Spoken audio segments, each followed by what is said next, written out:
नमस्कार, आप देख रहे हैं सच पत्रिका न्यूज और मैं हूं बालकृष्ण शुक्ला। इस वक्त की सबसे बड़ी और दिल दहला देने वाली खबर कोटपुतली से आ रही है।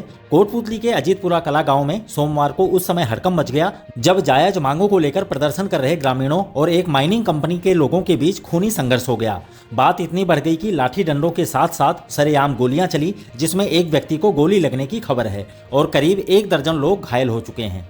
पूरी घटना को सिलसिलेवार तरीके से समझिए। अजीतपुरा कला गांव में ग्रामीण पिछले 292 दिनों से एक माइंस के विरोध में शांतिपूर्ण तरीके से धरना दे रहे थे, लेकिन 2 दिन पहले प्रशासन ने कार्रवाई करते हुए इस धरने को जबरन हटवा दिया था और वहां लगा टेंट और सामान पुलिस ने जब्त कर लिया था। इसके विरोध में ग्रामीणों ने सोमवार को कलेक्ट्रेट पर महापड़ाव डालने का फैसला लिया था, लेकिन रविवार को एसडीएम योगेश सिंह देवल ने बीच बचाव किया।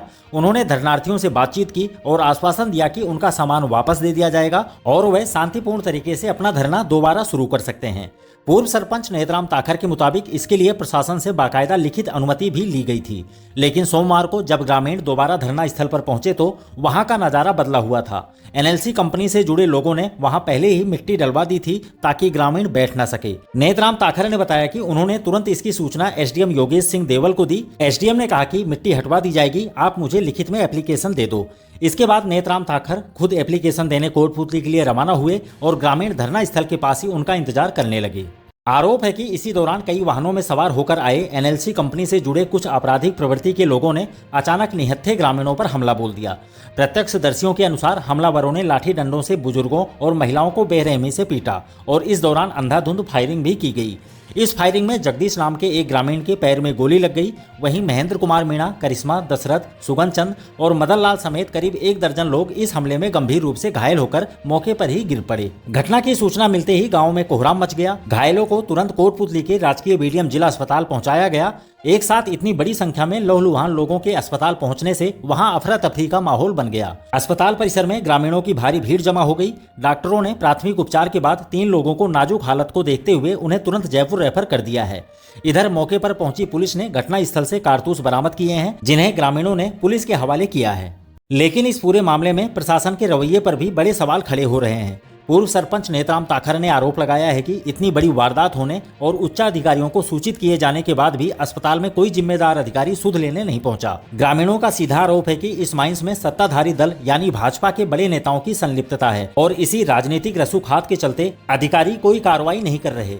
नेतराम का कहना है कि खान विभाग भी इस बात की पुष्टि कर चुका है कि यह माइंस अवैध रूप से चल रही है और यहां नियमों को ताक पर रखकर अवैध ब्लास्टिंग की जाती है। ग्रामीणों का कहना है कि वारदात को अंजाम देने वाले लोग अब भी खुलेआम घूम रहे हैं, लेकिन पुलिस हाथ पर हाथ धरे बैठी है। वहीं दूसरी तरफ इस खूनी झड़प में दूसरे पक्ष यानी एनएलसी कंपनी से जुड़े 2 लोगों के भी चोटें आई हैं। बताया जा रहा है कि बहरोड निवासी विजय कुमार और दीपक भी इस भिड़ंत में घायल हो गए हैं, जिन्हें राजकीय बीडीएम जिला अस्पताल में भर्ती करवाया गया है। अब आइए आपको सीधे सुनाते हैं इस पूरी घटना को लेकर पूर्व सरपंच नेतराम ताखर ने मीडिया से बातचीत में क्या कुछ खुलासे किए हैं और प्रशासन पर क्या गंभीर आरोप लगाए हैं। देखिए यह पूरी रिपोर्ट।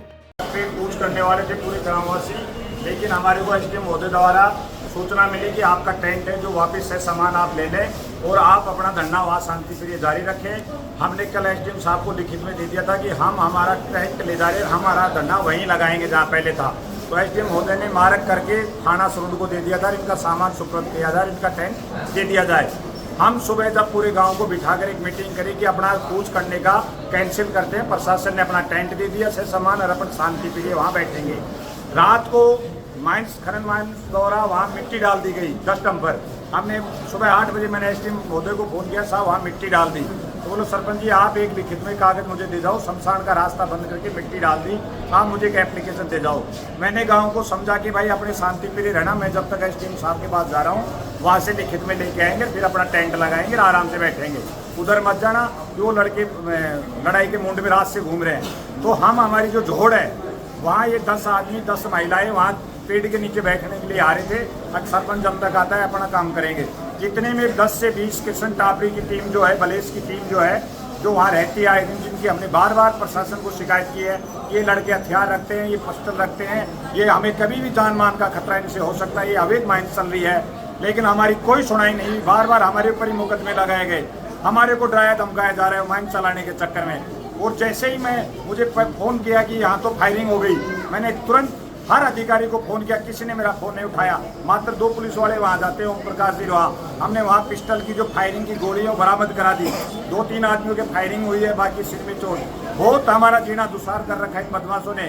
और अभी भी यहाँ हॉस्पिटल में हम आए तो लड़के कह रहे थे सरपंच जा रहा है, इसके साथ करते मारपीट। वो लोग यही हैं, वो बदमाश जिन्होंने फायरिंग की वो यही बैठे हैं, लेकिन इनके खिलाफ कोई एक्शन नहीं हो रहा। तो इसका मतलब गांव में मारने का निर्णय हो चुका है। नहीं है कितना बड़ा हादसा फायरिंग होना, पूरे 300 दिन से पता था कि ये घटना घटेगी, लेकिन इसका कोई डिसीजन नहीं किया जा रहा गांव को मारने। SC/ST का गांव है, तो वहाँ कोई नेता नहीं है हमारा, कोई पावर नहीं है हमारे पास, तो इसके मतलब हम मरेंगे वहाँ।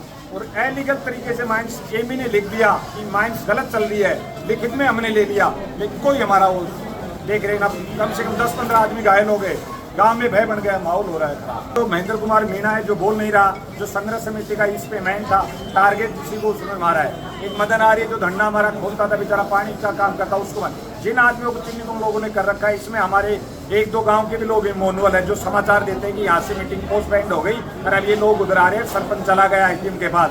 तो मौका देखकर ये काम करवाते हैं, जिसमें 1-2 हमारे गाँव का भी शामिल है, जिसमें रोहतास चौधरी जैसे वो इन्हीं की तरफ है, वो मैसेज देता है गांव की तरफ, इनकी तरफ। तो हमारी कुछ कहावत है ना, खाड़ी जब लकड़ी को काटती है, जब उसमें अपनी लकड़ी पड़ती है, तो कुछ हमारी 1-2 जयचंद उसमें घुसे हुए हैं।